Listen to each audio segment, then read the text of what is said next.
அனைவருக்கும் வணக்கம். உங்கள் அனைவரையும் தஞ்சை சமையலறையில் சந்திப்பதில் மிக்க மகிழ்ச்சி. மணக்க மண் சட்டியில் திருக்க மீன் குழம்பு எப்படி வைக்கலான்னு வாங்க பார்க்கலாம். அதுக்கு முன்னாடி நம்ம சேனலை சப்ஸ்கிரைப் பண்ணாதவங்க சப்ஸ்கிரைப் பண்ணிக்கோங்க. வீடியோக்குள்ளே போகலாம். நம்ம வெறும் மண் சட்டி வச்சுருக்கோம். இந்த எண்ணெயெல்லாம் விடலைங்க, வெறும் மண் சட்டி. அது காஞ்சிட்ருக்கு. அதில் கொஞ்சம் போல் நான் ஒரு அரை ஸ்பூனுக்கு சீரகம் சேர்த்துருக்கேன். அது கூடவே ஒரு ஸ்பூன் அளவுக்கு மிளகு சேர்த்துருக்கேன். இந்த குழம்புல மிளகு காரம் தான் ஜாஸ்தி இருக்கணும், அதனால் நான் மிளகு ஜாஸ்தி சேர்த்துருக்கேன். உங்களுக்கு எவ்வளோ காரம் வேணுமோ அந்தளவுக்கு மிளகு சேர்த்துக்கோங்க. இதெல்லாம் பொரியட்டும். இது கூடவே நான் சின்ன பூண்டை தட்டி எடுத்திருக்கேன். அந்த பூண்டை இது கூட சேர்த்துக்கோங்க. நமக்கு நிறைய பூண்டு தேவைப்படும், ஆனால் கொஞ்சம் பூண்டு இது கூட தட்டி சேர்த்துக்கலாம், கொஞ்சம் பூண்டு நம்ம முழுசாக சேர்த்துக்குவோம் பின்னாடி. இப்போ இது மூணையும் நல்லா வறுத்து எடுத்துக்கோங்க. இது படப்படன்னு நல்லா பொரிஞ்சதுக்கப்புறம் அடுப்பு ஆஃப் பண்ணிவிட்டு இதை ஒரு வேறு பிளேட்டுக்கு ட்ரான்ஸ்ஃபர் பண்ணிவிடுங்க. பாருங்கள், நான் மண் சட்டி சூடாகவே இருக்குது. அதில் நல்லெண்ணெய் சேர்த்துருக்கேன். எப்போவுமே மீன் குழம்பு ஜென்ரலாக நல்லெண்ணெயில் நல்லாயிருக்கும். பர்டிகுலராக இந்த குழம்பு நல்லெண்ணெயில் வச்சிங்கன்னா சூப்பராக இருக்கும். அதனால் நல்லெண்ணெய் ஊற்றிருக்கேன். நல்லெண்ணெய் நல்லா சூடாயிடுச்சு. இப்போ நம்ம இது கூட வெந்தயம் சேர்த்துக்கலாம். வெந்தயம் நல்லா படப்படன்னு வெடிக்கட்டும். வெந்தயம் பொரிஞ்சதும் அது கூட நான் ஒரு 2 பூண்டு கிட்ட உரித்து எடுத்திருக்கேன். நீங்கள் எவ்வளோ பூண்டு சேர்த்துக்கிட்டாலும் இந்த குழம்புல ரொம்ப டேஸ்ட்டாக இருக்கும். அது உங்களோட சாய்ஸு. நான் ஒரு 2 பூண்டு உரித்து வச்சுருக்கேன். அது எல்லாத்தையும் இது கூட சேர்த்துக்கிட்டேன்.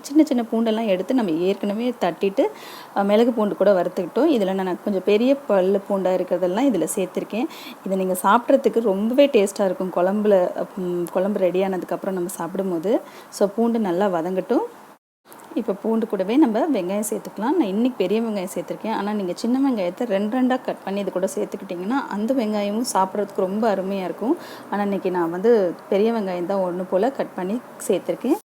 வெங்காயம் பூண்டும் நல்லா செவக்க வதக்கியாச்சு. இப்போ இது கூடவே நம்ம ஒரு அரை தக்காளி போல் சேர்த்துக்கிறேன். நம்ம புளி ஊற்றுறதுனால நான் தக்காளி ஜாஸ்தி சேர்க்கலைங்க, ஒரு 1/2 தக்காளி தான் சேர்த்துருக்கேன். ஸோ 1/2 தக்காளியை போட்டு தக்காளியும் நல்லா வதங்குற அளவுக்கு வதக்கி விட்டுடுங்க.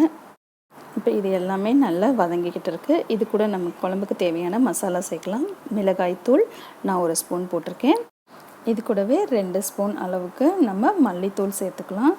2 ஸ்பூன் எனக்கு கரெக்டாக இருக்கும். நான் எப்போவுமே 1 ஸ்பூன் மிளகாய்த்தூள்னா 2 ஸ்பூன் மல்லித்தூள் அந்த கணக்கு தான் போட்டுப்பேன். அது கரெக்டாக இருக்கும் மெஷர்மெண்ட்டு. நீங்களும் அது மாதிரி ட்ரை பண்ணி பாருங்கள். இது கூடவே இதுக்கு தேவையான அளவுக்கு நம்ம உப்பு சேர்த்துக்கலாம். 1 சிட்டிக்கு அளவுக்கு மஞ்சத்தூள் சேர்த்துக்கோங்க. இது கூடயே நம்ம ஏற்கனவே வறுத்து அரைச்ச மிளகு, சீரகம், பூண்டு 3ஐயும் இது கூட சேர்த்துக்கலாம். இது கொஞ்சம் கொரப்பாக அரைச்சிக்கோங்க, ரொம்ப நைஸாக அரைச்சிடாதீங்க. அதனால் கொரப்பாக அரைச்சி அதையும் இது கூடவே சேர்த்து நல்லா வதக்கிடலாம். இப்போ இது கூட நான் ஒரு எலுமிச்சம்பழம் அளவுக்கு புளி ஊற வச்சு கரைச்சி எடுத்திருக்கேன். அதை இது கூட சேர்த்துக்கலாம். ஆக்சுவலாக நீங்கள் உங்களுக்கு குழம்புக்கு தகுந்த அளவுக்கு புளி கரைச்சிக்கோங்க. இப்போ நான் ஒரு 4 பேர் 4-5 பேர் சாப்பிட்ற அளவுக்கு நான் இந்த புளி கரைச்சி ஊற்றிருக்கேன். ஸோ இது ஒரு 4-5 பேர் சாப்பிட்லாம். அதுக்கு நான் இந்த அளவுக்கு புளி எடுத்து கரைச்சி விட்டுருக்கேன். இப்போ இது நல்லா புளி ஊற்றுனதுக்கப்புறம் ஒரு கொதி வரட்டும். ஏன்னா அந்த புளியோட பச்சை வாசனை போகணும். அதனால் இதை மூடி வச்சு நம்ம ஒரு கொதி வர அளவுக்கு கொதி விடலாம். இப்போ நான் இது கூட தேங்காய் சேர்த்துக்க போகிறேன். நான் தேங்காய் ஆல்ரெடி அரைச்சிருக்கேன். பாருங்கள், குழம்பு நல்லா கொதிச்சிருச்சு. ஸோ இந்த கொதிச்ச ஸ்டேஜில் நம்ம கொஞ்சமாக தேங்காய் அரைச்சி சேர்த்துக்கலாம். நான் ஒரு அரை கப்புக்கும் கம்மியான தேங்காய் எடுத்து அரைச்சிருக்கேன். அதை இது கூட சேர்த்துக்க போகிறேன். இது கூட சோம்பு, சின்ன வெங்காயம் 2 வச்சு அரைச்சி எடுத்துருக்கேன். நல்லா நைஸாக அரைச்சி எடுத்துக்கோங்க. அது கூட நம்ம ஜார் கழுவின தண்ணியையும் சேர்த்துக்கலாம். அவ்வளோதாங்க, சூப்பராக நல்லா டேஸ்டியாக மணக்க நம்ம குழம்பு ரெடியாகிட்டே இருக்குது. இதை நல்லா திருப்பியும் ஒரு கொதி வர அளவுக்கு கொதி விட்டுடுங்க மூடி வச்சு. இப்போ நம்ம குழம்பு நல்லா கொதிச்சுட்டு இருக்குது. இப்போ குழம்பு சிம்மில் வச்சுக்கோங்க. இதுதான் திருக்க மீன். இது நீங்கள் கடையிலேயே கட் பண்ணி கேட்டதுனால எனக்கு கடையில் பீஸ் போட்டு கட் பண்ணி கொடுத்துட்டாங்க. அதனால் இந்த மீன் பார்த்திங்கன்னா இதில் முள்ளே இருக்காதுங்க, எலும்பு மாதிரி தான் இருக்கும். நம்ம சிக்கனில் இருக்க எலும்பு மாதிரி தான் இருக்கும். ஸோ இந்த மாதிரி ஸ்கின் இருக்கும். நீங்கள் ஸ்கின் வேண்டான்னு சொன்னிங்கன்னா ரிமூவ் பண்ணி தருவாங்க கடையில். ஆனால் ஸ்கின்னோட போட்டால் தான் டேஸ்ட்டாகவும் இருக்கும். அதனால் நான் ஸ்கின்னோடு தான் வாங்கியிருக்கேன். பாருங்கள், இந்த கருந்து இருக்குங்கிறதுனால கருப்பாக இருக்கும். ஆனால் கருப்பாக இருக்குங்கிறதுனால அழுக்காக இருக்குன்னு அர்த்தம் இல்லை. இதோட கலரே நேச்சரே அதுதான்.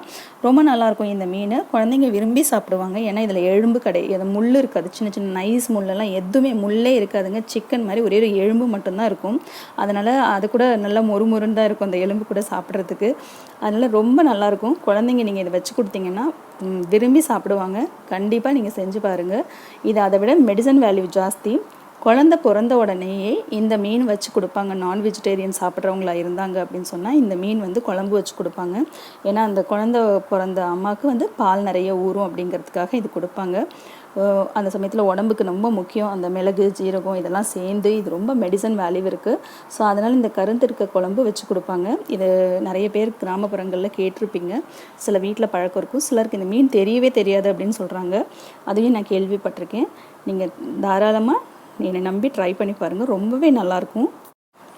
இப்போ நல்லா நம்ம மூடி வச்சு குழம்பு கொதிச்சிட்ருக்கு. இப்போ குழம்பு பார்க்கலாம். பாருங்கள், குழம்பு நல்லா கொதி வந்துட்டுருக்கு. இப்போ நம்ம குழம்ப திரும்பி செம்மில் வச்சுருவோம். மீன் போட்டதுக்கப்புறம் நீங்கள் ஆனில் வச்சுக்கோங்க. திரும்பி இப்போது சிம்மில் வச்சிடலாம். ஏன்னா மீன் வந்து ரொம்ப குழம்பு சுண்டிடும். அதனால் நீங்கள் சிம்மில் வச்சு திருப்பியும் கொதிக்க விடுங்க. இப்போ குழம்பு கொதிச்சிட்ருக்கு. ஆனால் நமக்கு இன்னும் கொஞ்சம் நாளைக்கு குழம்பு கொதிக்கணும். நம்ம சிம்மில் வைக்கலாம். பாருங்கள், குழம்பு சூப்பராக ரெடி ஆகிடுச்சுங்க. அவ்வளோதான். ரொம்ப சிம்பிள், ஆனால் ரொம்ப மெடிசன் வேல்யூ இருக்கிறது. ரொம்ப டேஸ்ட்டாகவும் இருக்கும் குழம்பு. பாருங்கள், நம்ம குழம்பு ஃபுல்லாக ரெடி ஆகிடுச்சு. செம்மையாக இருக்குது. பாருங்கள், நல்லா எண்ணெய் படர்ந்து ஆடை படர்ந்து நல்லா சூப்பராக இருக்குது நம்மளோட குழம்பு. ரொம்பவே டேஸ்ட்டாக இருக்குங்க. இது சாதத்து கூட சாப்பிட்றதுக்கு, இட்லி தோசை கூட சாப்பிட ரொம்ப நல்லாயிருக்கும். நீங்கள் எல்லோரும் ட்ரை பண்ணி பாருங்கள். மணக்கம் மண் சட்டியில் திருக்க மீன் குழம்பு சூப்பராக ரெடி ஆகிடுச்சுங்க. இதே மாதிரி நீங்களும் செய்து பாருங்கள். பிடிச்சிருந்துச்சுன்னா லைக் பண்ணுங்கள், ஷேர் பண்ணுங்கள், கமெண்ட் பண்ணுங்கள். சப்ஸ்கிரைப் பண்ணாதவங்க சப்ஸ்கிரைப் பண்ணிக்கோங்க. உடனுக்குடன் எங்கள் வீடியோக்களை தெரிந்து கொள்ள பெல் பட்டனை ப்ரெஸ் பண்ணுங்கள். நன்றி.